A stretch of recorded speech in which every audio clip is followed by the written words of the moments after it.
우리 모두 242장 찬송하시겠습니다.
박말래 권사님 기도하시겠습니다.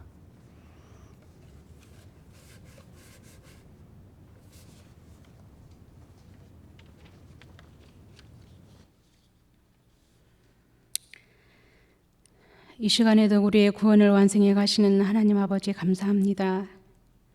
분별 없는 몇 사람들로 인해 세상 사람들에게 비난받는 주님의 백성들을 이 시간 불쌍히 여기시며 이를 계기로 하나님의 나라를 더욱 사모게 하시니 참으로 감사합니다. 순간의 이 길을 모면하기 위해 주님의 자녀임을 포기하는 비굴함이 없도록 도와주시며 우리 한 사람 한 사람을 온전한 성전이 될 수 있도록 훈련시켜 주심을 참으로 또한 감사드립니다. 하나님, 믿는 자의 영혼 없는 말들을 닫게 하셨고 우리 입술에서 나오는 말들이 오직 하나님을 향한 경외함과 찬양의 언어가 되기를 은혜로 깨닫게 해주심도 또한 감사드립니다. 우리 모두 믿음의 길을 되돌아보게 하셨으며 비로소 우리 내면에 남아있는 믿음으로 이장된 민낯을 보게 하심도 또한 감사드립니다.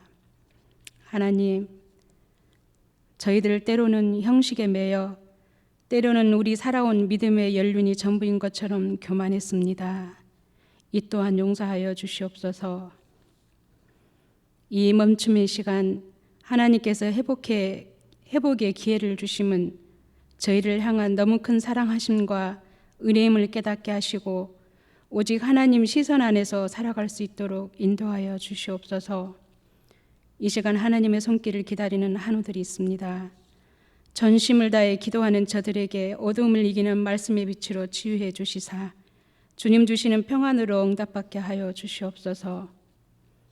예배드리는 이 시간 우리 영의 깊은 곳까지 살펴주시옵시고 생명의 말씀이 저희들 가정으로 각자의 삶으로 흐르게 하시옵소서. 지금 이때에 공동체의 소중함을 더욱 알게 하시고 몸소 지체가 되어주신 예수님 이름으로 기도드립니다. 아멘.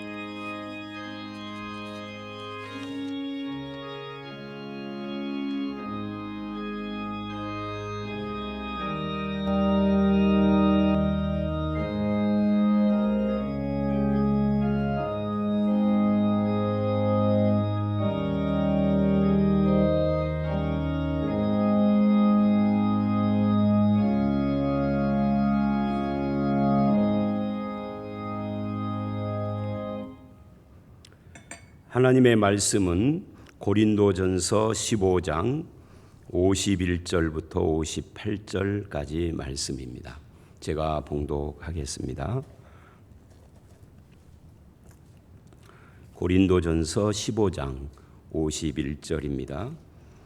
보라, 내가 너희에게 비밀을 말하노니 우리가 다 잠잘 것이 아니요 마지막 나팔의 순식간에 호련히 다 변화되리니 나팔 소리가 나매 죽은 자들이 썩지 아니할 것으로 다시 살아나고 우리도 변화되리라.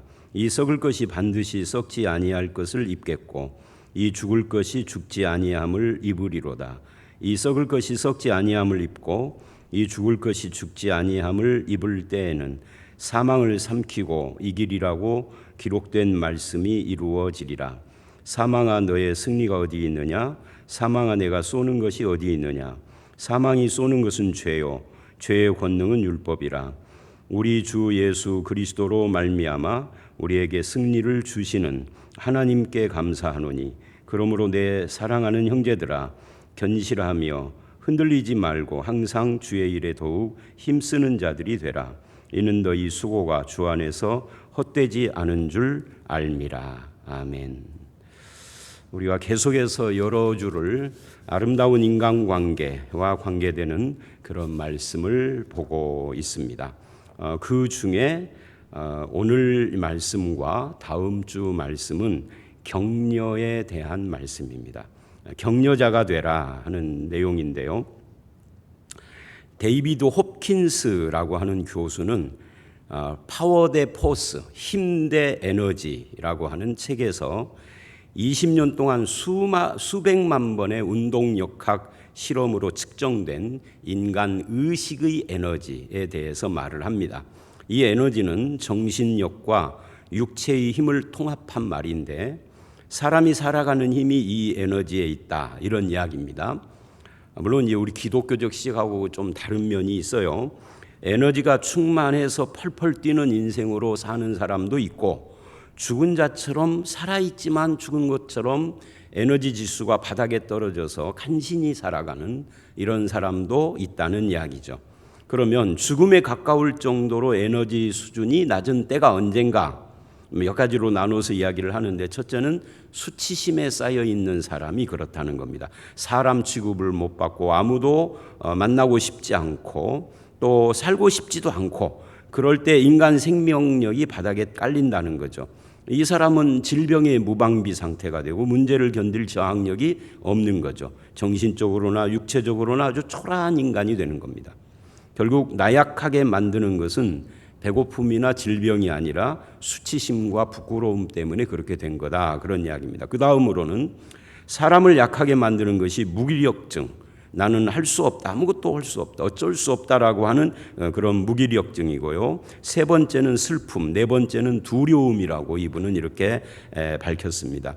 자기 환경을 다스릴 능력을 잃어버리면 환경에 대한 두려움을 느끼고 정신력이 약해진다는 거죠. 근데 저는 이제 이런 이야기를 소개하려고 이분 책 이야기를 한 게 아니고, 이 사람이 이제 어떤 말을 하느냐면, 그렇게 되면 이제 스스로는 일어날 수가 없는데, 그런데 누군가 다른 사람이 이런 사람을 도와주면은 소생한다, 이렇게 말을 해요. 우리 이제 기독교에서는 그분이 예수님이고 하나님 아버지고 성령 보혜사시고 이렇게 하는데, 여기서는 이제 어떤 인간이 그를 도와줘야 한다, 그러면 소생한다는 거죠. 이것도 상당히 우리에게 교훈적인 그런 발견이라고 할 수가 있습니다.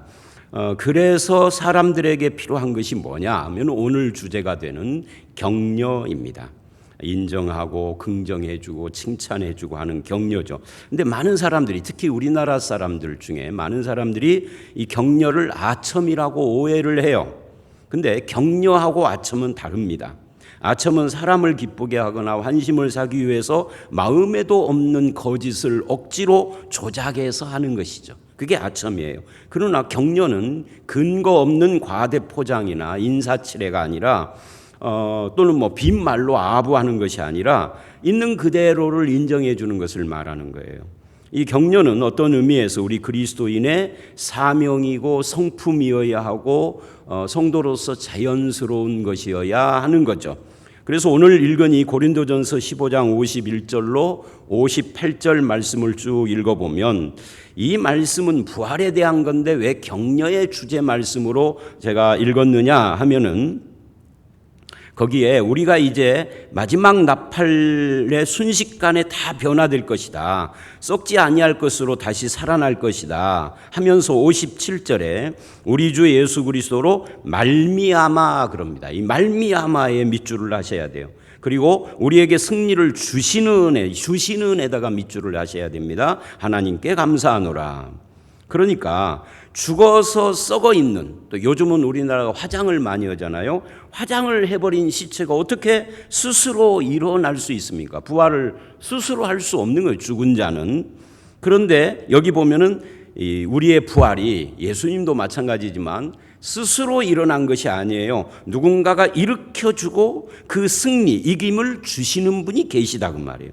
예수로 말미암아, 예수님이 근거라는 거죠. 말미암아라는 것은 그 예수로 말미암아 하나님께서 우리에게 이김을 주시는 겁니다. 그래서 58절에 흔들리지 말고 더욱 힘써서 살아라. 이 기독교 최대의 소망이며 신앙의 핵심인 이 부활 신앙으로 이렇게 격려를 한 거예요. 성도의 좌절은 이김을 주시는 하나님을 잊어버리기 때문이에요. 이김을 주시는 하나님으로 서로가 서로를 격려하지 않기 때문에 낙심하는 거죠. 결국 우리는 날마다 우리를 낙심하게 하는 세상을 살고 있기 때문에 격려가 더없이 중요한 문제죠. 이 세상은 비난, 불만, 불평, 요구, 항의 이런 것들이 날마다 쏟아져요. 연일 신문, TV, 인터넷에서는 누가 누구를 고발했다, 고소했다, 뭐 비난했다, 뭐 이런 이야기들이 계속 등장을 합니다. 그러니까 그런 소식을 계속 듣다 보면은 인생 사는 것이 재미가 없어지고 의욕이 떨어지고 실망하고 세상에 대해서 그러는 겁니다. 그러니까 어떤 사람은 자기를 괴롭히는 죄의 문제로 고민하고 경제적인 실패로 어려워하고 실직의 위험을 당하고 이혼의 문제로 고통을 당하고 질병에 시달리고 자기 비하의 열등감으로 시달리는데, 이렇게 죄로 얼룩진 상처 많은 세상 속에서 하나님이 주신 것이 교회인데, 교회는 격려의 공동체죠. 그래서 히브리서 3장 13절을 보면 교회와 성도들이 해야 할 일을 말씀을 하는데 이렇게 말씀을 합니다. 오직 오늘이라 일컫는 동안, 여기서 오늘이 중요하죠. 오늘, 내일이 아닙니다. 내일부터 하겠습니다가 아니에요. 오늘이라 일컫는 동안에, 그것도 한 번이 아니라 매일, 그리고 나 혼자가 아니라 피차 상호간에 서로 권면하여 너희 중에 죄의 유혹에서 완고하게 되지 않도록 해라. 이게 격려죠. 그래서 F.B. 마이어라는 유명한 성경학자가 죽기 전에 이런 말을 했어요. 내가 다시 살 수 있다면 더 많은 시간을 위로와 격려 사역에 바칠 것이다. 이렇게 말을 했어요. 그만큼 중요하다는 거죠. 성경을 연구하는 사람이 그렇게 말을 했다는 것이. 세상은 그만큼 격려받아야 할 사람이 많기 때문에 이게 기독교인의 사명이에요. 그래서 성경에는 격려의 사람들이 많이 나옵니다. 그중에 둘만, 신약의 한 명, 구약의 한 명만 본다면 성경에서 가장 위대한 격려자가 누구냐? 저는 주저없이 바나바라고 꼽고 싶습니다. 사도행전 4장 36, 7절을 보면 그런 말씀이 나와요. 이 바나바의 원래 이름이 요셉인데 사도들이 그에게 별명을 붙여주기를 바나바라고 했다. 근데 이 바나바라는 말의 뜻은 위로의 아들, 즉 격려자다 그 말이에요. 얼마나 격려를 잘하면 그렇게 별명을 붙여.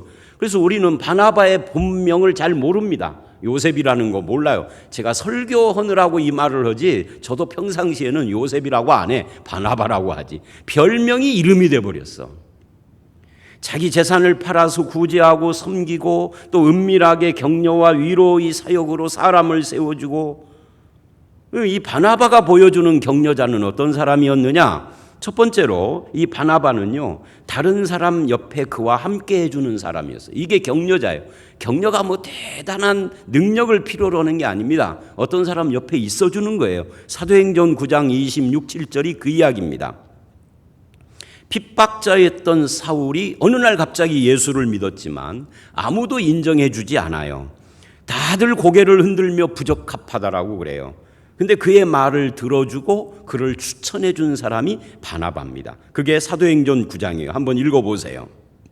또 사도행전 11장 25절에는 이 바나바가 있었던 안디옥 교회에서 160km 정도 북쪽으로 떨어진 곳이 사울의 고향 다소인데 거기까지 가서 사울을 안디옥으로 데려와 사역자로 세워줍니다. 여러분 요즘 160km는 그렇게 먼 거리가 아니죠. 그러나 이 당시에 걸어 다닐 때 160km는 엄청난 거리입니다. 일주일 오가는데 한 열흘은 잡아야 하는 거예요. 근데 가서 데리고 옵니다. 말하자면 바나바는 사람을 세우는 데 특화된 사람이다. 격려자란 말이죠. 이 격려라는 말의 헬라어가 파라클레시스인데요. 이 파라클레토스 하면은 보혜사예요. 성령 보혜사. 근데 어미가 토스가 아니라 시스, 파라클레시스로 바뀌면 이게 격려입니다. 그러니까 격려는 성령의 사역의 특징이기도 하다 그 말이에요. 함께 가는 자라는 뜻이죠. 위로자. 또 사도행전 15장 36절로 41절을 보면 바나바와 바울이 2차 전도 여행을 출발하려고 할 때 마가의 연약함 때문에 선교팀에 영향을 준다고 바울이 제외하려고 그래요. 그때 이 마가를 변호하는 바나바와 마가를 제외하려는 바울 사이에 언쟁을 하고 둘이 결국 헤어져서 선교팀이 둘로 찢어집니다. 그러니까 마가라는 한 젊은이를, 연약한 젊은이를 세워주기 위하여서 자기의 사역의 방향을 바꾼 사람이 바나바예요. 그리고 결론적으로는 바나바가 바울보다 옳았어요. 왜? 오랜 시간이 지난 뒤에 이 마가가 마가복음을 써요. 그리고 바울조차도 죽기 직전에 마가를 보고 싶다고 해요. 그러니까 바나바는 마가의 그 상한 자존심을 치유해주고 용기를 불어넣어서 연약한 사역자인데 강한 사역자로 세워준 거죠. 또 두 번째로 이 격려자인 바나바는 사람 옆에 함께 있을 뿐만 아니라 종의 마음을 가지고 자기 수고에 대해서 종처럼 보상이나 대가를 바라잖아요. 여러분 종은요 수고한 것에 대한 보상을 못 받는 존재입니다. 그죠? 직업인이 아니에요. 회사원이 아니에요. 그래서 대가를 안 받습니다. 이 종은. 바나바는 자기가 인도한 이 바울이 사람들에게 칭찬받고 존경을 받고 사람들의 관심이 바울에게 쏠리고 그럴 때에도 바울 때문에 질투하거나 위협을 느끼지 않아요. 예를 들면 사도행전 11장 30절이나 12장 25절 13장에 보면 이 선교팀의 명단이 쭉 나오는데 항상 바울의 이름이 맨 끝에 나와요. 바나바의 이름이 맨 앞에 나와요. 여러 명의 선교팀인데, 그러다가 13장 43절에 1차 선교 여행 중간에 선교팀 명단이 또 나오는데 사울의 이름이 바울로 바뀌면서 바나바 앞에 바울이 나옵니다. 바울과 바나바라고. 그리고 그 뒤로는 계속해서 바나바를 지치고 바울의 이름이 앞에 등장을 해요. 더 이상 바나바와 바울이 아닙니다. 후배가 선배를 제치고 두각을 나타내기 시작을 한 거죠. 그러니까 우리나라의 법조계나 군인이나 뭐 이런 공직사회를 보면은 그 관습이 후배가 선배를 제치고 승진을 하면 선배는 자동적으로 사표를 해요. 저는 지금도 아직 그게 이해가 안 되거든요. 그러니까 법조계 같은 데 보면은 눈꼴 사나운 사람을 치워버리려면 그 밑에 있는 사람을 승진시켜버리면 돼. 그러면 이번에도 그랬잖아요. 법무부 장관이 밑에 있는 사람 승진시켜버리면 선배가 그냥 완전히 낙동강 오리알 돼버리는 거예요. 군대도 마찬가지예요. 근데 나는 그게 우리나라 사회의 그런 풍토가 아직도 이해가 안 되는 사람 중에 하나입니다. 이게 잘못된 거죠, 사실은. 그런데 성경은 선배와 후배, 어른과 아이를 구분하지 않아요. 왜? 성경에는 체면 서열 문화를 따지는 그런 것이 없기 때문에 그렇습니다. 그래서 한국에서 수십 년 사역을 하고 고향으로 이제 은퇴해서 돌아간 이 서양 선교사가 80년대에 우리 인천공항 생기기 전에 김포공항에서 마지막으로 작별 인사를 하는데 거기 나온 수많은 그 한국 목사들에게 이런 말을 했다고 그래요. 마지막으로 한국 교회는 예수 제자는 없고 공자 제자들만 있다 그랬대요. 그게 무슨 말이에요? 한국 교회가 너무 서열 따진다 그런 말이죠. 위아래 따지고 성경적이지 않다 하는 이야기입니다. 바나바는 하나님께서 후배인 바울의 사역을 축복하자 하나님이 바울을 쓰시도록 조용히 옆으로 비켜서요. 심지어 후배와 함께하며 그 밑에서 일을 해요. 아무 그 수치가 아니에요. 바보라고 비난받을 내용이 아니에요. 오히려 존경받는 모습이죠. 그런 모습에 비해서 우리는 너무 비기독교적, 비성경적 사고방식에 물들어 있다 하는 이야기입니다. 나이, 경력, 헌신도, 연령, 직책 이런 것에 따라서 보상이나 대우를 받아야 된다. 그렇게 보상이나 대우가 주어지지 않으면 괴로워하고 질투하고 경쟁하고 비난하고 다투고 뭐 교회를 다른 곳으로 떠나느니 마느니 하고 이게 이제 한국교회예요. 한국교회는 기독교인은 많은데 기독교 정신 가진 사람이 적어요.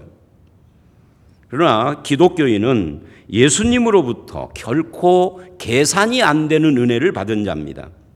그래서 우리는 우리의 헌신과 섬김 뒤에 아무것도 바라지 않습니다.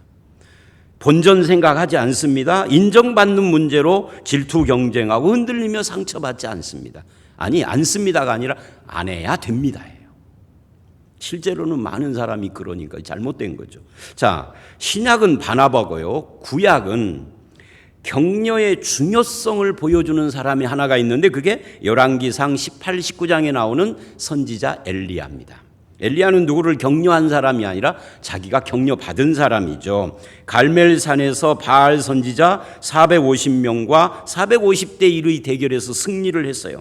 3년 동안 오지 않던 비가 왔습니다. 응답을 받았습니다. 그래서 코가 납작해진 우상 숭배자 아합 왕에 앞서서 당당하게 뛰어 아합의 궁으로 들어갑니다.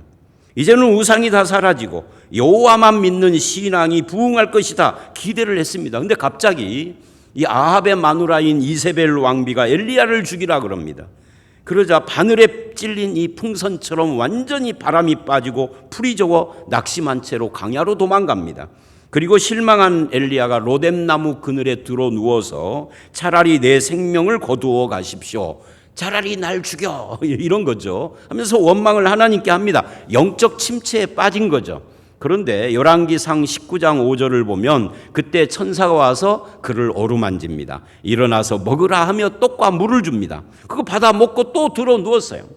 차라리 나를 죽여주십시오. 이 살아서 뭐합니까? 그런 거죠. 그러자 하나님이 또다시 천사를 통해서 어루만져주며 떡과 물을 또 먹여줍니다. 그러면서 일어나 먹어라. 네가 길을 이기지 못할까 하노라 그래요. 결국 엘리야는 이 로뎀나무를 떠나서 40주야를 광야를 걸어서 시내산까지 갔지만 왜 하나님이 자기를 이렇게 먼 곳까지 데려와서 죽이려고 하는지 이해할 수가 없어서 한 굴을 찾아가 거기 들어가서 죽기를 기다리고 있습니다. 아직도 엘리야가 소생이 안 된 거죠. 근데 이렇게까지 엘리야는 격려가 필요한 사람이었다 그 말입니다. 죽기를 각오하고 헌신을 했는데 돌아온 것이 죽음의 위협으로 쫓기는 신세니까 낙심한 거죠. 그때 하나님께서 열왕기상 19장 10절을 보면 엘리야야 네가 어찌하여 여기 있느냐라고 할 때 엘리야가 대답하는 말입니다. 읽어보시면 그가 대답하되 내가 만군의 하나님 여호와께 열심히 유별하오니. 자, 여기서 우리는 첫 번째, 어떤 사람이 주로 낙심할까요? 교회 어영부영 다니는 사람은 낙심 잘 안 해요. 어제도 어영부영, 오늘 또 어영부영, 뭐 그냥 왔다 가면 되는 거니까. 근데 주로 열심 있는 사람이 실망과 낙심도 많이 해요. 그럼 누가 그럼 격려를 받아야 할 사람이냐? 열심 있는 사람이 격려받아야 돼. 헌신적인 사람이 격려받아야 돼. 봉사 많이 하는 사람이 격려받아야 돼. 엘리야의 경우가 그렇다고 말. 그러면서 이렇게 말을 해요. 이는 이스라엘 자손이 주의 언약을 버리고 주의 제단을 헐며 칼로 주의 선지자들을 죽였음이오며 오직 나만 남았거늘 그들이 내 생명을 찾아 빼앗으려 하나이다. 두 번째가 이거예요. 혼자라는 생각에 외로워서 낙심한 거예요. 그러니까 내 열심이 열매를 맺지 않는 것 때문에 낙심했고, 혼자라는 생각 때문에 내가 혼자인데 아무도 안 도와주는데 하나님도 도와주지 않는다는 생각, 이것이 자기 연민의 마음을 불러일으키고 침체에 빠지고 했습니다. 그것을 하나님이 천사를 보내서 격려를 하신 것이죠. 이 하나님의 격려를 받고 세미한 음성을 듣고 엘리야는 힘을 얻고 소망을 얻어서 새 출발을 합니다. 자, 그러면 우리에게도 이런 격려가 필요하고 교회도 이런 격려의 공동체가 되어야 하는 것입니다. 그런데 인생살이에 지친 영혼들이 참된 위로를 받아야 할 교회 안에서 위로보다 상처받는 경우가 더 많아요. 왜 격려가 안 될까요? 그것은 교회가 그리스도의 몸이고 사람의 공동체, 사람들의 공동체라는 것을 망각하기 때문입니다. 상하 관계가 아니라 형제, 지체, 가족 관계예요. 그래서 일, 사업, 조직, 질서보다 더 중요한 것이 사람입니다. 이게 교회예요. 그래서 사람을 잃어버리면 그 교회는 존재 이유를 잃어버리는 거예요. 그런데도 우리는 교회에서 자꾸 상하 관계나 조직을 더 중요시 여겨서 기업이나 군대 조직 같은 모습으로 교회의 문제를 풀어가려고 합니다. 그래서 사업을 더 중요시 여기고 형제의식보다 질서의식을 더 중요히 여기는 교회는 교회가 아닌 거예요. 물론 질서가 필요하죠. 근데 질서의식보다 형제의식이 앞서는 거예요. 우리가 그것을 못하는 거죠. 교회가 그리스도의 몸이라는 것을 이론으로 아는 사람은 많지만 그걸 실제로 믿고 실천하는 사람이 적다 그 말입니다. 그러면 교회는 지배와 복종만 있고 회사나 군대를 운영하는 것처럼 그렇게 경영하는 것이 있을 뿐이지 격려의 공동체가 되기가 어려운 거죠.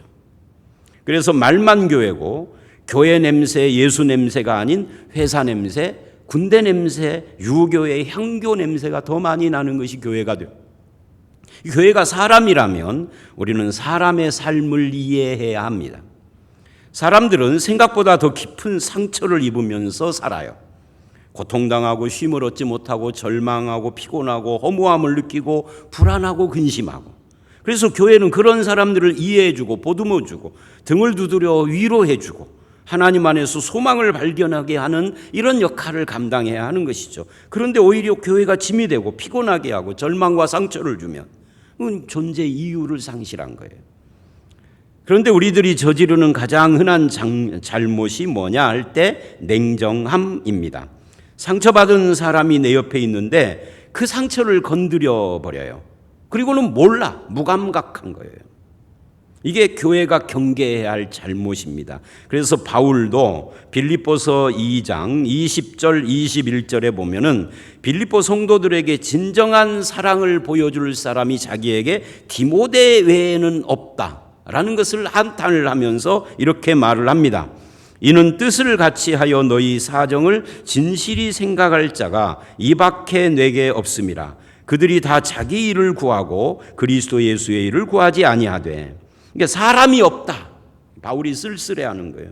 그 마음이 외롭다. 뭘 말하다가 이 말을 하느냐면 빌립보서 2장 1, 2절을 보면 이런 말을 해요. 그러므로 그리스도 안에 무슨 권면이나 사랑의 무슨 위로나 성령의 무슨 교제나 긍휼이나 자비가 있거든. 이 말을 하면서 20절, 21절까지 쭉 간 거예요. 그러니까 이 말은 무슨 말이냐면 하나님께서 우리에게 주신 4가지가 있다 그 말이에요. 우리에게는 첫째, 그리스도 안에 권면이 있다. 이 권면이라는 말, 이게 파라클레시스, 격려, 함께하며 위로하고 도움 준다. 우리는 이미 그것이 있다. 그리스도 안에서 내가 받았다 그 말이에요. 내가 격려 받은 사람이다. 그 다음에 사랑의 위로, 우리가 하나님의 사랑을 받고 있다.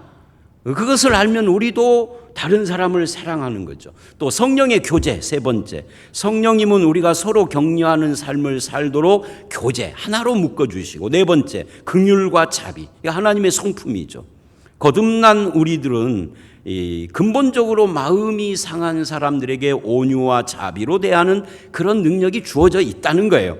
그래서 성도라면 누구나 이 4가지를 가지고 다른 사람을 격려하는 힘이 있고 책임이 있는 가족이라는 말을 하다가 그러다가 빌립보 교인들을 생각해 보니 이 빌립보 교인들을 위로하고 이해해 줄 사람이 자기 주변에 디모데 외에는 없다. 이것 때문에 한탄하고 있는 거예요. 우리 예를 들면 우리 교회가 아이들까지 다 합하면은 뭐 1500, 1600 그래요. 그런데 교인들을 진실하게 생각하는 사람이 1명밖에 없다 그러면 얼마나 웃겨요. 1명이면 몇 프로죠? 1000에 10%면 100, 10%, 1%면 10. 그러면 1명이면 0.1%네. 이게 참 지금 바울이 하는 말이 그거라고 말이에요. 우리가 믿는 예수님은 마태복음 12장 20절을 보면 여러분 잘 아시는 말씀이죠. 상한 갈 때도 꺾지 않고 꺼져가는 심지도 끄지 않는 분이다. 이렇게 말을 해요. 그러니까 쓸모없어 보이는 사람도 버리지 않는 분. 인생의 역경으로 갈 때가 상했는데 불이 꺼져가는데 보잘것없는데도 그거를 일부러 꺾지 않는 분. 그 격려자라는 거죠, 예수님이. 그러므로 다른 사람의 사정을 진실하게 살피고 위로할 줄 아는 사람은 아직도 하나님의 은혜와 사랑을 온전히 알고 있는 사람인 거죠. 어떤 자매가 아주 완벽하게 일을 처리하지 않으면 참지를 못하는 그런 성격을 가지고 있는 자매가 있었습니다. 그런데 직장일 뿐만 아니라 교회 일까지도 그러기 때문에 그 성격 때문에 늘 압박을 받고 살아요. 내가 제대로 하는 걸까 초조하고, 그러다가 누가 잘못을 지적하기라도 하면은 밥을 못 먹어, 잠을 못 자고. 근데 어느 날 주일학교 부장 선생님이 부르더니 이 선생님은 참 일을 잘하십니다. 이 선생님에게 일을 맡기면 늘 안심이 돼요. 선생님은 무슨 교회 일 말고도 무슨 일을 하더라도 잘할 것 같아요. 그렇게 실력이 좋으니 참 좋으시겠습니다. 이렇게 말을 한 거예요. 이 여선생님이 이 칭찬 한마디에 얼마나 용기를 얻었는지 새로운 인생의 도전을 해야 되겠다 하고 박사학위를 땄어요. 기왕에 석사까지 대학원은 했는데 성격 탓에 더 이상 공부를 중단했던 거예요. 박사학위를 땄어요. 그리고 뭐 교회에서도 신앙이 부쩍 성장하고 인생도 자신감 있게 사는 것은 뭐 불문가지고요. 그처럼 내가 하는 한마디의 비난이나 한마디의 격려가 한 사람의 일생을 바꿀 수 있다는 것을 보여주는 겁니다. 그러면 이런 격려는 어디서 나오는 것일까? 히브리서 10장 19절로 25절을 보세요. 이 본문은 우리가 자주 접하는 본문인데요. 19절과 22절을 보면 우리 죄를 위해서 영원히 자기 몸을 제물로 드리신 예수 그리스도의 피를 믿는 믿음에 대한 이야기를 합니다. 그 다음에 23절을 보면 또 약속하신 이는 믿으시니 우리가 믿는 도리의 소망을 움직이지 말고 굳게 잡으라고 합니다. 소망에 대한 이야기. 그러니까 믿음, 소망입니다. 믿음은 반드시 소망을 낳는데 이 믿음과 소망이야말로 우리 삶의 고통과 침체와 실망에서부터 해방시켜주는 하나님의 격려죠.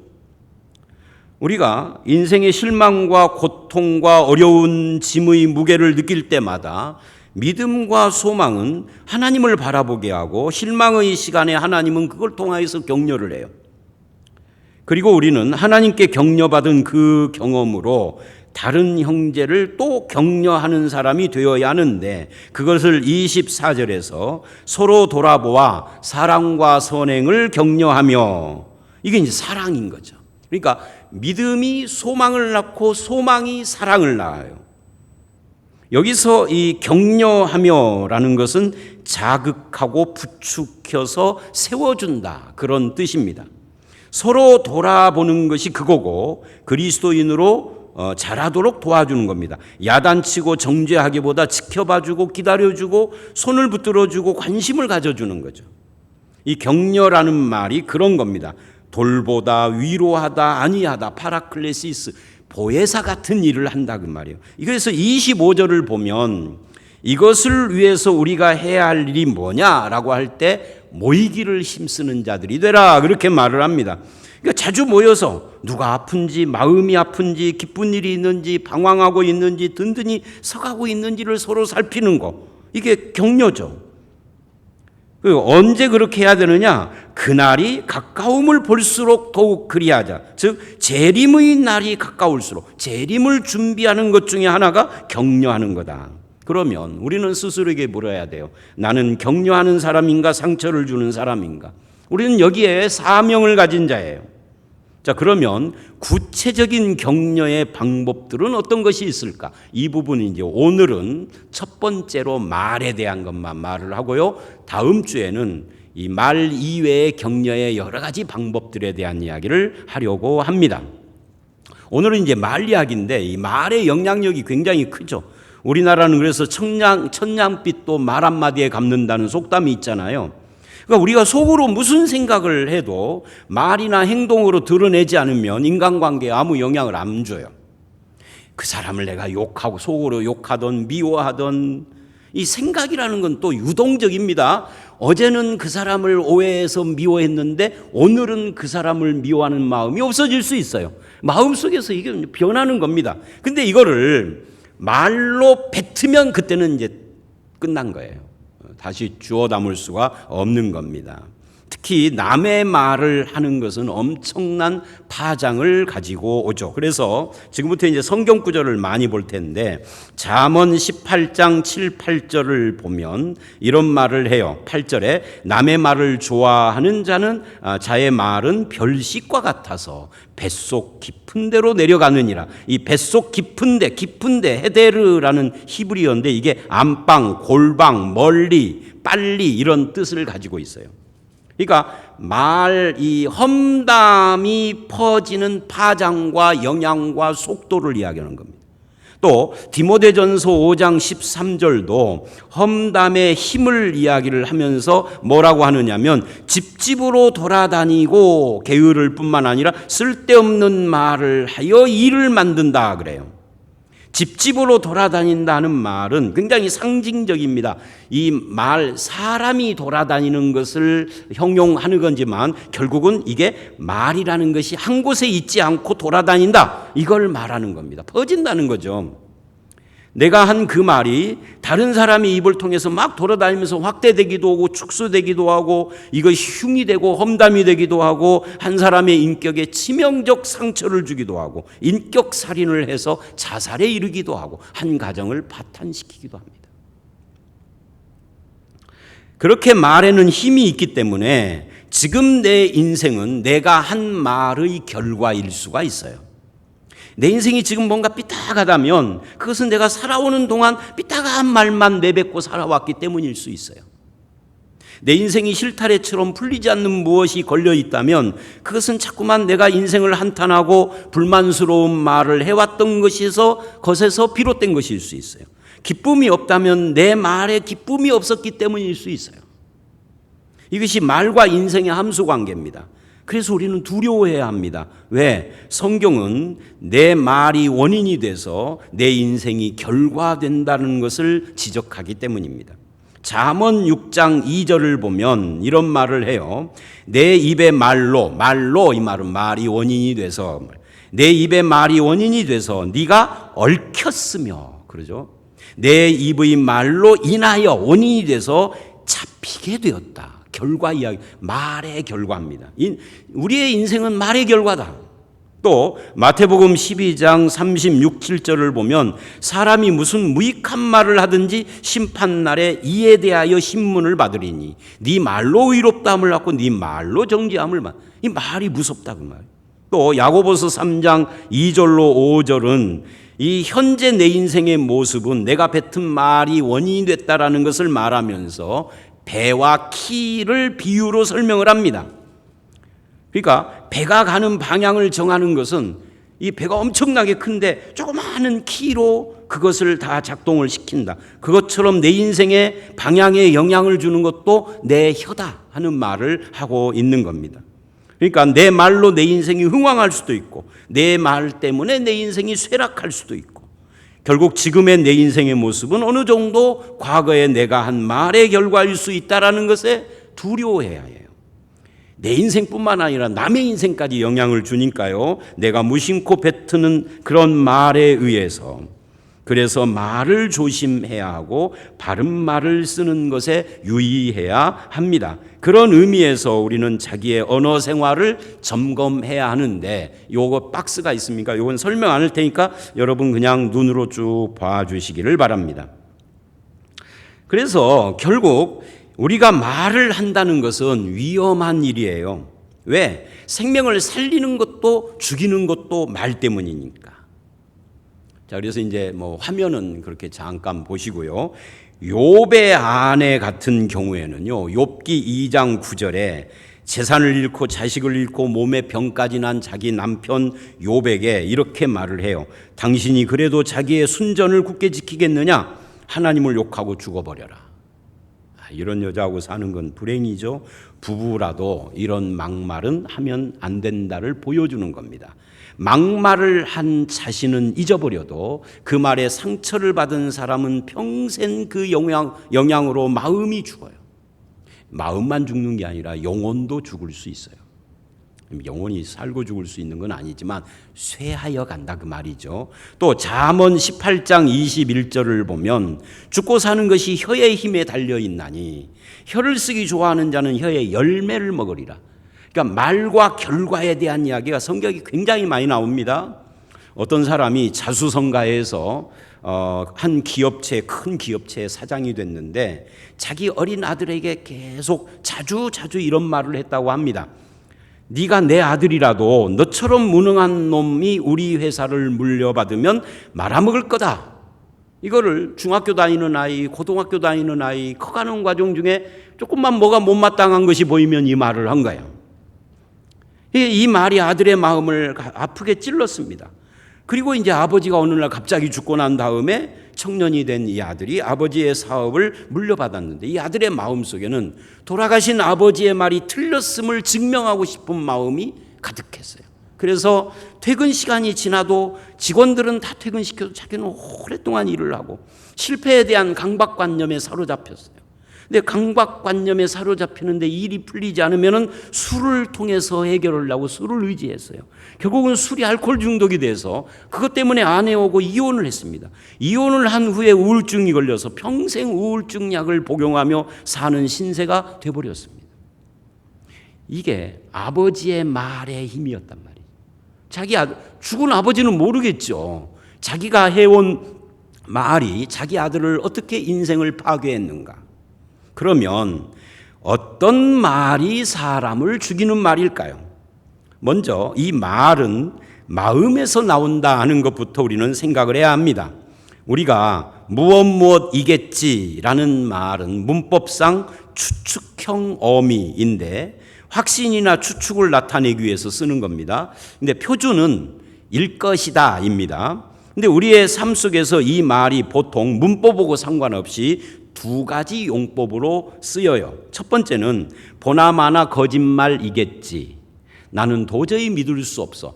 똑같은 이겠지인데 그렇게 쓰이는 겁니다. 그래서 말하는 사람의 마음에 상대에 대한 불신으로 가득 차 있는 겁니다.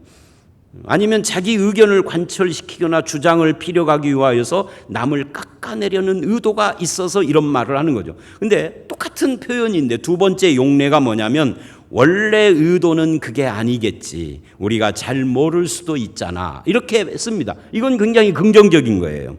이렇게 말하는 사람은 상대편에 대해서 신뢰하려는 의지가 있는 겁니다. 그래서 관용하고 여유를 주는 거죠. 이렇게 말이라는 것은 문법 너머에 그 사람이 갖고 있는 마음을 반영해서 똑같은 표현인데 어떤 것은 상처가 되고 어떤 것은 위로가 된다 그 말이에요. 그래서 말을 조심해야 된다는 거 100번을 강조해도 지나치지 않죠. 이 말이라는 것은 단순히 입술과 혀를 움직여서 하는 그런 물리적인 것이 아니다 그 말이죠. 단순히 의사소통의 도구만도 아니다 그 말이죠. 말을 아끼기만 한다고 되는 것도 아니다는 겁니다. 이 말은 결국은 어떻게 마음을 다스리느냐 하는 것과 관련이 있다 하는 겁니다. 그러나 누가 자기 마음을 선하게 다스릴 수 있을까? 누가 자기의 능력으로 그 그리스도의 마음을 품을 수 있을까? 성경은 그게 불가능하다고 그래요. 그래서 우리 마음을 하나님 앞에서 비춰보고 하나님의 은혜를 구해야 하는 것이죠. 말 조심하려고 하는 사람들마다 자기 마음을 그리스도께 맡기고 의탁해야 한다. 이걸 전제로 하고 이제 어떤 말이 사람을 죽이는가를 몇 가지를 볼 텐데 의외로 많은 사람들이 격려의 말보다는 비방, 비난, 문제 지적하는 말에 익숙해요. 그러나 사람은 누가 자기를 비난하거나 지적하면 그것이 옳아도 마음을 닫고 잘 안 듣습니다. 오히려 분해하고 악감을 품고 복수를 하려고 그러죠. 그래서 잠언 15장 1절을 보면 유순한 대답은 분노를 쉬게 하여도 과격한 말은 노를 격동하느니라 라고 합니다. 더군다나 우리는 형제를 비방 비난할 자격이 없는 사람들이죠. 야고보서 4장 11절이 바로 그런 이야기입니다. 우리는 비방자 판단자가 아니다. 형제에 대한 비난이 나오려는 입을 다물어라. 이 하나님만 하시는 것이다. 그걸 지금 야고보서는 이야기하고 있습니다. 이것을 켄 블렌차드라는 사람이 우리나라에 한때 막 휩쓸었던 책인데 칭찬은 고래도 춤추게 한다라는 책에서 뒤통수치기 반응이라는 표현을 했어요. 그러니까 이런 말입니다. 다른 사람이 뭘 잘할 때는 가만히 있다가 그 일이 잘못되면은 그냥 갑자기 등장을 해서 지적을 하는 뒤통수치기 반응. 이게 누가 그러느냐 하면 보통 리더들이 그런 일을 많이 한다는 거죠. 어느 날 갑자기 나타나서 내버려 두고 있다가 나타나서 일이 잘못되면 지적을 하고 그렇게 하면은 리더와의 그 관계가 수동적으로 변해서 결국은 신뢰하지 않게 되고 관계가 파괴된다는 거죠. 그 다음에 두 번째 어떤 것이 사람의 마음을 죽게 하느냐 하면은 명령조의 말, 이것이 사람의 마음을 상하게 합니다. 사람은 자기가 잘못했어도 그 잘못을 명령조로 들으면 기분이 상해요. 이 명령조의 음성은 어쩔 수 없이 높아진 음성이거든요. 그래서 거만하게 들리고 억압적으로 들리고, 그래서 잠언 12장 18절은 칼로 찌름같이 함부로 말하는 자가 있거니와 그래요. 지혜로운 혀는 영약 같다. 그러니까 명령조의 말보다 좋은 것은 이걸 이제 청유조라고 하는데요. 청유라는 말은 청하거나 구하는 말. 그러니까 이렇게 질문하는 거죠. 왜 그렇게 너는 뭘 그렇게 이런 걸 잘못했어 보담도 왜 그렇게 했는가, 이유가 뭔가, 이런 것을 물어보는 거죠. 청유하는 거예요. 질문하는 거죠. 구하는 거죠. 그러면 상대방이 그 의사결정에 참여한다라는 생각을 해요. 그래서 이 사람이 나에게 최소한도 예의를 갖추어서 나의 동의를 구하고 나의 의견을 구하는구나, 나를 배려하는구나 라고 생각을 해서 능동적인 자세를 갖는 겁니다. 근데 자꾸 명령조로 하면은 그러면 독선적인 사람처럼 비춰서 이게 거부감이 생긴다. 또 세 번째로는 이기적인 말도 조심해야 된다. 그러니까 자기 말만 계속 하는 거죠. 상대방 이야기는 안 듣고 상대가 좋아하고 관심 갖는 것에 대해서는 전혀 대화할 줄 모르는, 이것도 사람을 파괴하는 거예요. 네 번째는 논쟁하는 말은 사람을 살리지 못합니다. 이런 논쟁으로 누구를 이기는 것은 결코 이기는 것이 아닙니다. 적을 하나 더 만드는 거죠. 왜? 논쟁이라는 것은 감정 싸움이고, 감정 싸움은 또 다른 감정을 야기시키는 악순환이기 때문에 그래요. 논쟁에서 이겼다는 것은 상대방을 주눅들게 해서 이겼던, 논리적으로 이겼던, 상대를 묵사발 만들어서 이겼다는 거예요. 그러니 기분이 좋을 수가 없어요. 마음으로 항복을 않는 겁니다. 전도를 할 때도 논쟁에서 전도는 절대 안 되는 겁니다. 논쟁이 붙었을 때 최선의 방법은 적당한 시기에 빠져나오는 거죠. 화제를 돌리든지 그렇게 하는 겁니다. 그래서 성경은 이 논쟁을 디모데전서 6장 20절에 헛된 말이라고 규정을 합니다. 디모데야, 망령되고 헛된 말과 거짓된 지식의 반론을 피함으로 내게 부탁한 것을 지켜라. 이 반론이라는 말이 옛 성경에는 변론이라고 되어 있거든요. 논쟁입니다. 망령되고 헛된 거짓된 지식의 변론, 논쟁에 빠지지 말아라. 다섯 번째는요, 상대를 무시하는 말, 네가 틀렸어 라고 하는 말을 조심해야 합니다. 왜? 그러면은 무시당한다라고 생각을 하기 때문에 대화가 안 되는 것이죠. 여섯 번째는 거짓말이나 아첨, 허풍, 과장이 습관된 사람의 말, 이것도 문제가 있는 거죠. 거짓말을 했다고 나에게 무슨 큰 유익이 돌아오지 않는데 뭐 사소한 것에 습관적으로 거짓말을 해요. 그거는 좋지 않은 겁니다. 그래서 시편 5편 6절 9절을 보면 거짓말하는 자를 멸망시키시리이다, 또 속이는 자를 싫어하시리이다 하고 하나님께서 그 거짓말하는 자는 하나님의 목전에 서지 못한다, 쫓겨난다, 인생이 끝난다라고 분명하게 말을 해요. 또 일곱 번째, 남을 얕잡아보고 깔보는 말이나 아무데나 함부로 반말하는 거, 이것도 사람을 세우지 못합니다. 이거 업신여기는 거죠. 깔보는 거죠.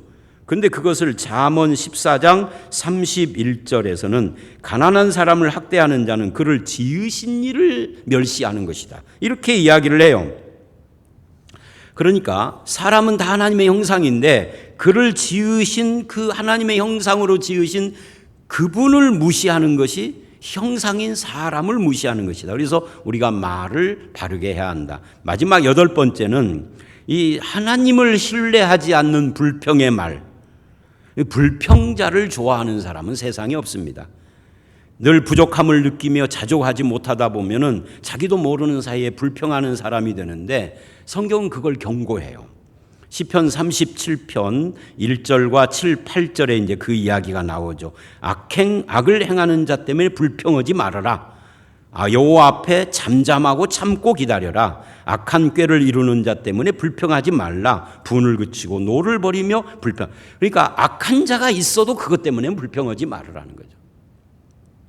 성도가 불평이 많은 사람으로 전락을 하는 것은 하나님의 그 인도, 하나님의 인도하심을 믿지, 신뢰하지 못하기 때문이에요. 그래서 성도는 이 세상을 살아갈 때 돈이 많고 적고 성공하고 않고 그걸 떠나서 하나님을 신뢰하는 자로서 살아야 합니다. 그것이 불평하지 않는 것으로 나오는 거죠. 자, 그러면 이제 크게 두 번째로 생각할 것은 뭐냐면, 그럼 반대로 사람을 죽이는 말 말고 사람을 살리는, 생명을 살리고 상처를 치료하고 용기를 주고 인생을 새롭게 하는 말은 뭔가? 잠언 25장을 찾아보십시오. 잠언 25장은 전체가 말에 대한 이야기인데 그 25장에 어떤 말을 주제로 하느냐면 경우에 합당한 말, 또 냉수처럼 시원한 말, 그리고 부드러운 말, 이런 것들이 생명을 살린다 그래요. 그래서 잠언 25장 11절을 보면 경우에 합당한 말은 아로새긴 은쟁반의 금사과다. 근데 문제는 뭐냐면 우리는 경우에 합당한 말을 할 줄을 몰라요. 제가 목회를 하면서 황당했던 경험들이 여러 번 있는데 그 중에 하나가 어떤 초신자가 인생의 어려움을 가지고 있는 초신자의 집에 제가 신방을 하고 신방대원을 같이 가서 이제 그 집의 사정을 생각해서 본문을 고르고 위로하는 말씀으로 예배를 마쳤어요. 그리고 예배 후에 다과를 먹는데 같이 간 신방대원이 실컷 자기 경험을 이야기하면서 제가 설교한 걸 뒤집어. 그래가지고 이 초신자의 마음에 못이 박히는 말을 해버려요. 이게 참 황당해요. 권사인데. 예를 들면 딸만 낳은 집에 가서 목사가 딸도 하나님의 선물입니다 라고 위로를 했는데 옆에 있는 사람이 그래도 아들이 있어야 든든한 이렇게 말을 하면 그냥 그 입을 그냥 찢고 싶어. 그래서 제가 그런 경험을 한 뒤에 선언을 했었어요. 우리 교회 말고 전에 교회에서요. 다음부터는 신방 우리 집사람하고 둘만 가겠습니다. 왜 그랬는지 모를 거예요. 지금까지도 아마. 이유는 말 않고. 13절을 보시면 충성된 사자는, 여기 사자라는 것은 심부름꾼입니다. 무엇이 충성된 심부름꾼이냐? 그를 보낸 이에게 마치 추수하는 일에 여름 냉수 같아서 그 주인의 마음을 시원케 한다. 그러니까 추수하는 날에 이 땀을 비오듯이 흘리는 그런 일을 하고 있었을 텐데 그때 시원한 얼음 냉수를 먹이는 것 같은 말을 하는 사람, 이게 충성된 사람이다. 14절은 반대로 선물한다고 거짓 자랑하는 자는 비 없는 구름과 바람과 같다, 이렇게 말을 합니다. 이 말은 뭐예요? 열매가 없다, 그런 뜻입니다. 자기 자랑만 하는 사람은 남을 짜증나게 한다. 15절 오래 참으면 관원도 설득할 수 있나니 부드러운 혀는 뼈를 꺾느니라.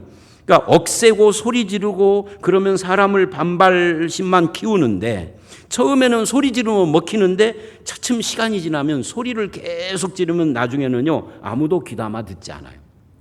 우리가 자녀를 키울 때 보면은 가끔 여자분들이 그런 말을 해요. 우리 애는 내 말은 안 듣는데 아빠 말은 잘 듣는데. 근데 그런 집은 잘 보면은 대부분 한 70% 이상이 엄마는 같은 말을 계속 하기 때문이에요. 아빠는 같은 말을 안 하고 가끔 한마디를 힘있게 하니까 그러는 거예요. 반대로 아빠가 같은 말을 계속 하면은 나중에 애가 별로 그것에 대해서 영향을 안 받습니다. 그래서 이 이야기입니다. 부드러운 혀는 뼈를 꺾느니라. 이 부드럽다는 말을 부드럽게 한다는 의미도 되지만 이것이 계속 잔소리가 아니고 조용조용히 이야기를 해도 효과 있는 말을 한다, 그런 뜻이죠. 20절을 보면 여기에 마음이 상한 자에게 노래하는 것은 추운 날에 옷을 벗음과 같고 소다 위에 식초를 부은 것 같다. 이게 이제 우리나라 말로 말하면 불난집에 부채질하는 것 같다. 소다 위에 식초 이걸 부으면은요, 부어 보셨나요? 부글부글 막 끓어요. 그러니까 마음이 상해 있을 때는 아무리 좋은 말도 오히려 상처를 주기 때문에 어떤 경우에는 좋은 말도 안 해야 할 때가 있다. 이게 뭐예요? 경우에 합당한 말입니다. 23절 참소하는 혀는 분을 일으킨다, 다툼을 일으킨다. 또 24절 다투는 여인과 함께 사는 것은 큰 집에 살아도 혼자 사는 것보다 못하다. 교회가 커도 다투면은 차라리 작은 교회가 더 낫다, 그런 의미일 수도 있어요. 25절 먼 땅에서 오는 좋은 기별은 목마른 사람에게 냉수와 같다. 아까 냉수 이야기 나왔었죠? 그러니까요, 오늘 이 잠언 25장은 경우에 합당한 말, 냉수같이 시원한 말, 부드러운 말, 이 세 가지를 이야기를 합니다. 이것이 사람을 살리는 말이다 하는 거죠. 그 다음에 두 번째로 사람을 살리는 말은 깊은 웅덩이와 수렁에서 건져주는 말인데 이게 진심으로 염려해 주는 말을 하는 거예요. 예를 들면 교회에서 만난 집사님한테 집사님 요즘 힘이 없어 보이는데 무슨 일인지 모르지만 집사님이 우리 교회에 나오고 함께 다닌다는 것만 생각을 해도 저는 굉장히 힘을 얻어요. 내가 이 교회 올 때 노재성 목사 보고 오는 것이 아니라 집사님 때문에 와요. 이런 말을 만약에 한다면 얼마나 격려가 되겠어요. 그죠? 집사님을 하나님이 우리 곁에 보내주신 것 같아요. 우리가 집사님을 하나님이 계속 붙들어 주십사하고 기도하고 있어요. 그런다든지 또는 우리 집 식구들은 집사님을 너무너무 좋아해요. 한다든지 집사님이 계시는 것이 우리에게 도움이 되고 용기를 주어요. 한다든지 이런 말은 아무것도 아닌데 듣는 사람에게 엄청난 격려를 준다고, 용기를 준다고요. 그다음에 세 번째, 인정하고 칭찬하는 말. 특히 누구에게 인정받기를 사람들은 원하느냐면 자기와 상대 관계에 있는 사람, 이걸 우리나라 말로 하면 자기와 짝된 사람의 인정받기를 원합니다. 아내는 남편, 남편은 아내에게, 누구보다도 아내는 남편에게, 남편은 아내에게 인정받기를 원해요. 다른 사람들이 아무리 인정해도 내 남편, 내 아내가 나를 인정 안 하면은 별로 영양가가 없는 거예요. 또 자녀의 짝은 부모고 종업원의 짝은 고용주입니다. 목사의 짝은 교인이고 교인의 짝은 목사죠. 이 상호간에. 아이를 예로 들면 매일 일이나 저지르고 다니는 아이를 쫓아다니면서 야단을 치고 매를 들고 그러는 부모가 많은데 그런 방법으로 아이가 안 고쳐져요. 물론 야단을 칠 때는 따끔하게 해야죠. 매를 들기도 해야 합니다. 그러나 그것을 자주 하면 효과가 없어요. 잔소리 하는 거고 똑같은 것이니까. 칭찬할 것이 없는데요 라고 하지 말고 한두 가지라도 찾아서 칭찬을 해보는 거죠. 그러면 아이가 그런 칭찬을 여러 번 듣다 보면 좋은 쪽으로 스스로 움직여요. 그래서 나오고 짝된 사람, 아이는 부모, 부모는 자식, 부부는 서로, 교인은 목사 또는 종업원은 고용주는 종업원에게 서로 칭찬하고 인정해 주는 것이 굉장히 중요한데, 이게 입에 발린 칭찬이나 의례적인 칭찬이나 진심에서 나오는 칭찬, 이 짝으로부터 그거를 받기를 사람은 원한다 하는 겁니다. 그래서 잠언 16장 21절로 24절을 보면 입이 선한 자는 남의 학식을 더하느니라 그래요. 선한 말은 꿀송이 같아서 마음에 달고 뼈에 양약이 된다. 이 선한 말, 이게 노암이라는 히브리어인데 즐거운이라는 뜻도 있지만 인정해 주는 말이에요. 그러니까 선한 말, 인정해 주는 말은 꿀송이 같고, 입이 선한, 입에 인정하는 말을 가지면 학식 있는 사람의 학식을 더해 주고 자신감이 생기게 한다 하는 이야기죠. 또 빌립보서 2장 29절로 30절을 보면 에바브로디도가 바울을 도우려고 왔다가 오자마자 돕지도 못하고 몸이 아파서 누워버렸어. 그런데 바울이 편지에다가 에바브로디도를 이야기를 하면서 도우려고 왔다가 짐이 되었다라고 비난하지 않고 30절에 이렇게 말을 합니다. 저가 그리스도의 일을 위하여 죽기에 이르러도 자기 목숨을 돌보지 아니한 것은 나를 섬기는 너희 일에 부족함을 채우려 함이라 하고 오히려 반대로 칭송을 해줘요. 또 29절, 이러므로 너희가 주 안에서 모든 기쁨으로 그를 영접하고 존귀히 여겨라. 그러니 도우려고 왔다가 짐이 됐으니 얼마나 난처해요. 그런데 바울의 이 한마디의 말이 에바브로디도의 마음에 얼마나 위로가 됐겠어요. 이 편지를 자기가 들고 가는데, 교회는 일이 아니라 사람이라는 걸 보여주는 거죠. 또 예수님도 요한복음 1장 47절을 보면 다니엘을 봤을 때 이는 참 이스라엘 사람이요 그 속에 간사가 없다 그러는데요. 사실은 이 말을 하기 전에 다니엘은 이렇게 말을 했거든요. 나사렛에 무슨 선한 것이 나올 수 있느냐. 예수님을 의심했단 말입니다. 그런데 예수님은 그거 지적하지 않고 이 장점을 인정해 준 거예요. 1800년대 초에 덴마크에 남들보다 글솜씨가 뒤떨어진 아이가 하나가 있었습니다. 11살이 돼서야 겨우 글 비슷한 걸 쓸 수 있었다고 그래요. 그러니까 굉장히 늦은 거죠. 그래서 주변에서 막 조롱을 받고 한 번은 어떤 글을 써가지고 동네 아줌마한테 보여줬더니 네 글을 보느니 차라리 다른 일을 할 것 그랬구나 라고 비난을 한 거예요. 그래서 실망을 해가지고 집에 돌아왔는데 이 아이에게 엄마가 꽃을 보여주면서 네 글은 아직 봉오리가 맺지 못했구나. 그러나 언젠가 봉오리가 맺고 꽃을 피울 거야. 걱정하지 마라 라고 했습니다. 이 격려를 받은 이 꼬마가, 이 아들이 그 후에 자라서 누구냐면 이게 안데르센이에요. 봉화작가. 이거 세계에 이 안데르센 모르는 사람 없잖아요. 글로. 그래서 존 맥스웰이라는 목사님은 이런 말을 했습니다. 대부분의 사람은 다른 사람들의 격려를 통하여 성장한다. 격려는 인재 개발에 있어서 꼭 필요하다라고 말을 했습니다.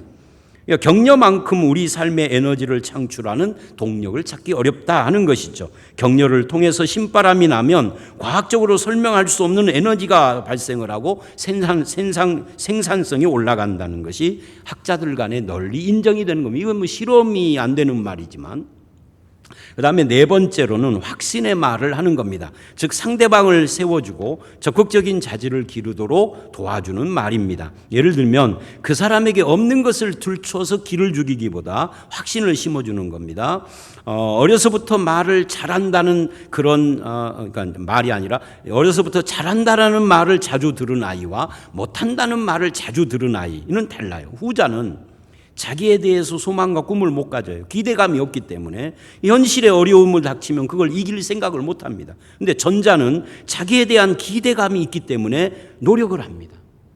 부모나 주변 사람들이 그걸 심어주는 거죠. 그래서 켄 블랜차드, 아까 말한 칭찬은 고래도 그 책을 쓴 사람은 이런 말을 했어요. 잘한 일에 초점을 맞추고 장점을 강조하며 벌을 주기보다 시간을 주어라 그랬습니다. 이 마지막 말이 참 재밌어요. 어떤 아이가, 그러니까 우리 집 아들이 잘못하면 벌을 주기보다 시간을 주어라. 주는 건 똑같은데 벌을 줄 것이냐 시간을 줄 것이냐. 교인도 마찬가지죠. 목사가 교인 잘못한 거 특달같이 전화해서 오라고 그래가지고 야단치는 것이 아니라 시간을 주는 거죠. 이건 뭐 인간관계에서 다 통하는 이야기입니다. 그래서 이제 이 부분을 제2 아담스라고 하는 유명한 이 신학생들이 배우는 목회 상담학에 대해서 책을 쓴 분이 있는데, 이분은 소망을 확신 있는 기대라고 하면서 소망은 희망과 다르다라고 설명을 했습니다. 희망은 그렇게 되기를 바라는 불확실한 기대인데, 소망은 하나님의 약속에 의해 보장된 성경적 낙관주의로 말하고 격려하는 것이다. 이렇게 이야기를 했어요. 굉장히 중요한 말이죠.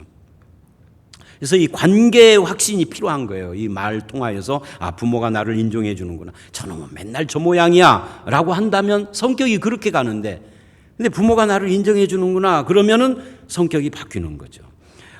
조그마한 일을 했는데도 우리 아들이 이걸 했어요. 이렇게 말을 해준다면 그것을 듣는 아들의 마음이 굉장한 확신을 갖는 거죠. 확신의 말.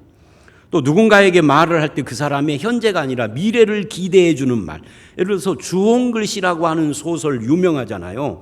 영화로도 TV로도 방영된 이 나다나엘 호돈이라는 사람이 쓴 건데, 무명 시절에 3명의 친구가 있었다고 그래요. 첫째는 호레이쇼라고 하는 호레이쇼 브리지라는 친구인데 아주 부자였다고 합니다. 이 작품 하나 변변히 못 쓰고 있는 무명의 호돈을 작가로 불러주고 거액의 출판 비용을 대주고 그랬다고 그래요. 그 다음에 두 번째 친구는 유명한 시인인 롱펠로 유명하잖아요.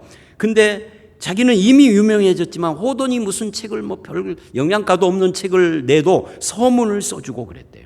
그 다음에 세 번째 친구는 나중에 미국의 14대 대통령이 된 피어스라는 친구인데, 정계에 들어가가지고 기반을 닦자마자 이 호돈이 무명인데 대작가라고 소개하고 다녔다고 그래요. 이게 결국은 대작가가 됐죠. 그러니까 그 사람의 미래를 기대해 주는 거, 이게 피그말리온 신드롬이라고 그래요. 예수님도 그런 일을 했습니다. 베드로가 매일 실수만 저지르는데 그 이름을 바꿔주셨죠. 반석이라고 해라. 그리고는 마태복음 16장 18절에 너는 베드로라 내가 이 반석 위에 내 교회를 세우리라 그럽니다. 베드로는 이때부터 인생이 방향이 전환되기 시작을 한 거예요. 평범하고 보잘것 없었는데 예수님의 격려를 받은 거죠. 일생이 좌우된 거죠.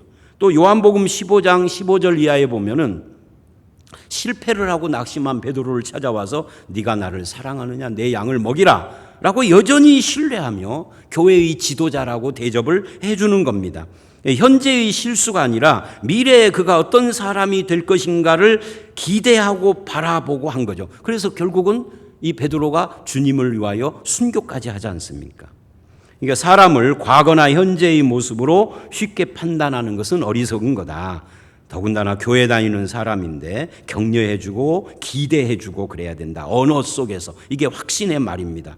야곱도요, 창세기 49장 21절로 22절을 보면 자기 아들들을 죽기 전에 축복을 하는데 유언을 하는 거죠. 이렇게 말을 합니다. 납달리는 노인 암사슴이라 아름다운 소리를 바라도다. 요셉은 무성한 가지 샘 곁에 무성한 가지라 담을 넘었다. 그러니까 노인 암사슴, 무성한 가지, 이것들이 다 뭐예요? 자기 아들들의 미래를 바라보는 아버지의 마음이죠. 우리가 이걸 배워야 한다 하는 거죠. 내 옆에 있는 사람은 그냥 사람이 아니라 하나님의 성도입니다. 거룩한 하나님의 백성이라는 거죠. 그래서 그에게 다시 기회를 주고 그러는 거예요. 인정을 해주는 거죠. 그래서 노인 암사슴 무성한 가지라고 야곱이 불러준 것처럼 그렇게 격려해주는, 그래서 그 사람의 부족을 비난 공격하는 것이 아니라 그 사람을 통해서 하나님이 나를 훈련하시는구나, 나의 성품을 훈련하라고 하는구나, 이렇게 반응을 하는 거죠.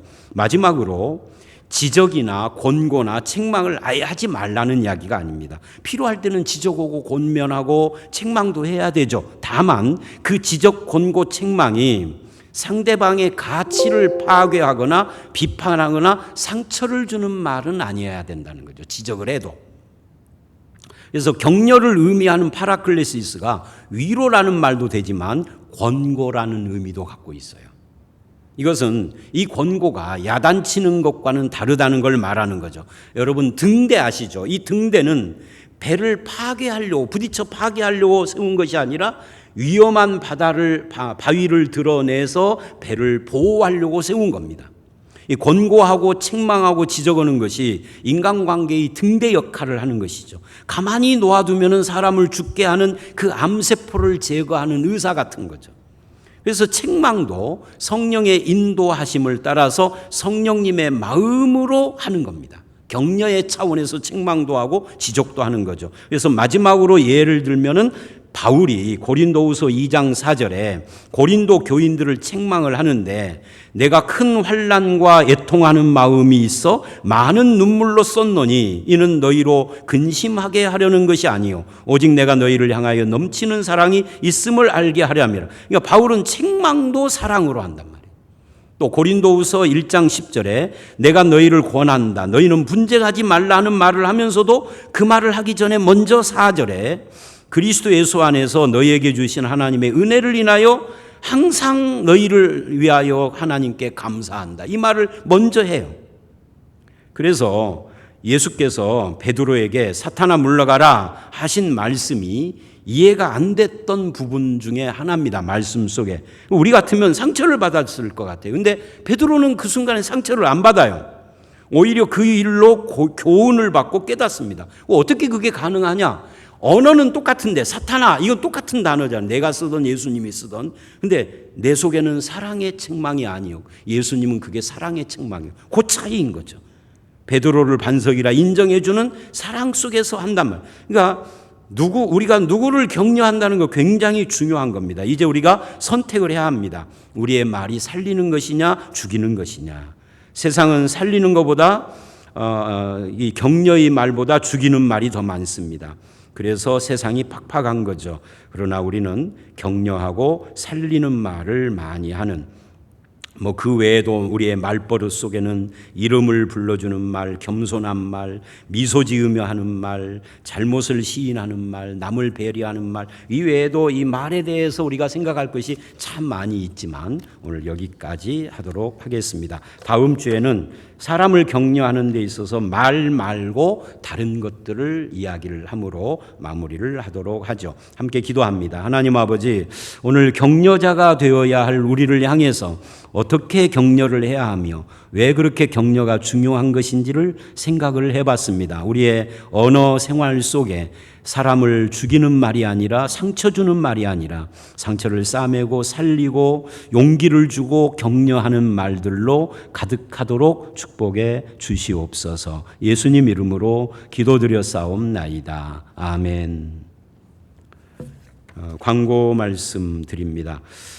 추석 연휴가 이제 지났고 다음 주 18일부터 대면 예배를 다시 시작했으면 하는 소망이 있는데 가능하도록 기도해 주시기를 바랍니다.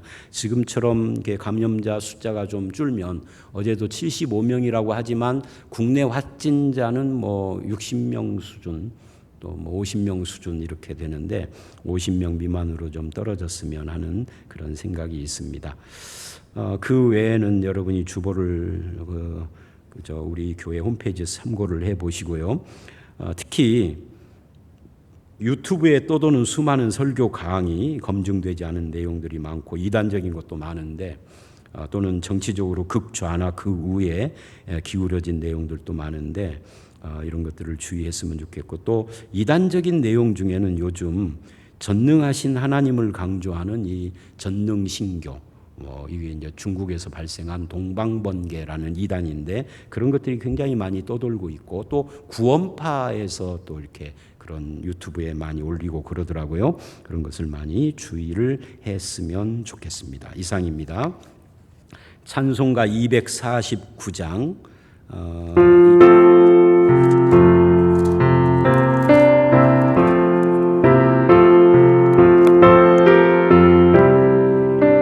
1, 2절만 합니다.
하늘에 계신 우리 아버지여, 이름이 거룩히 여김을 받으시오며 나라의 임하옵시며 뜻이 하늘에서 이룬 것 같이 땅에서도 이루어지이다. 오늘날 우리에게 일용할 양식을 주옵시고 우리가 우리에게 죄 지은 자를 사하여 준 것 같이 우리 죄를 사하여 주옵시고 우리를 시험에 들게 하지 마옵시며 다만 악에서 구하옵소서. 대개의 나라와 권세와 영광이 아버지께 영원히 있사옵나이다. 아멘.